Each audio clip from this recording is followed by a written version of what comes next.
In 2 Corinthians chapter 8, Paul talks about partnership in the gospel, and we're going to be thinking about why that's important and how we can help this to come about.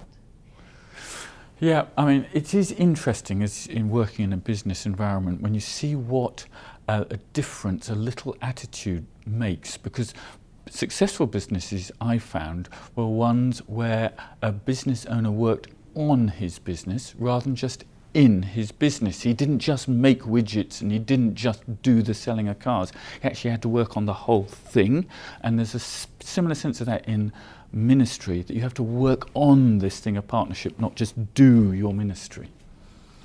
And if we're talking a bit about financial support raising, the biblical model isn't just about finance, it's about raising a whole support team. And it's about the heart as well as the mind, so there's so much more in it than just the transaction of finance going from one person to another. There's a real exchange of all sorts of things, and it's a team effort effectively. Yeah. So what you have is this thing of investing ourselves in other people, basically in our ministry partners. There's this investment of time. I mean, it's one of the interesting statistics we found was that a lot of Christian workers only spend about an hour or two a month, and others spend a day or two a month. And you can guess that the latter tend to do a lot better than the former. And so you've got this thing of investing time and yourself in things, and also this thing of partnership. Because I keep coming back to this phrase, which is, is dealing with your supporters a necessary evil or a key part of success? And it's that pleasure and investment in your supporters. So I want to ask Jackie a question. That question is, tell us about your whole thing of when you started giving. So I started giving to Christian workers about 20 years ago. I'd just become a Christian.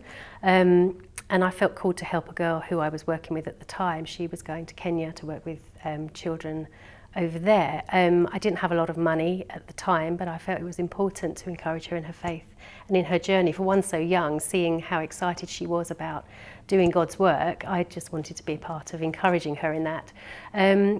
And it continued from there, really. She had a passion for what she did, and she would communicate at intervals how things were going. And the result was I ended up feeling a part of what she was doing, and as if I was having an impact on the ministry as well. So it was like a partnership, and that started me off. I've never looked back. I support Christian workers ever since.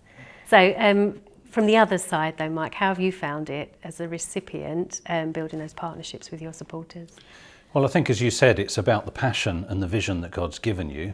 As you said with your friend, that she shared that and it resonated with you. I think with me, when I'm sharing that, if the Holy Spirit's working, then it resonates in people's lives. And if God's calling them to be a partner in your ministry, then they will recognise that. And just as much as God's put it in your heart, that ministry that you're doing, He'll also start placing it in their heart. And then it's up to you to make that connect. So you start then by building that relationship between you and them, so they feel a part of the ministry that you're doing, and they very much feel like they can contribute. So that's all about communicating with them along the way, but getting them on board and enabling them to be an integral part of what you're doing. And we all know there are lots of barriers to connecting with your supporters. I think people generally find it a lot easier to give than to receive. Yeah. I mean, it is. It's one of these things that receiving, it just feels like begging. It almost feels like sort of being grubby.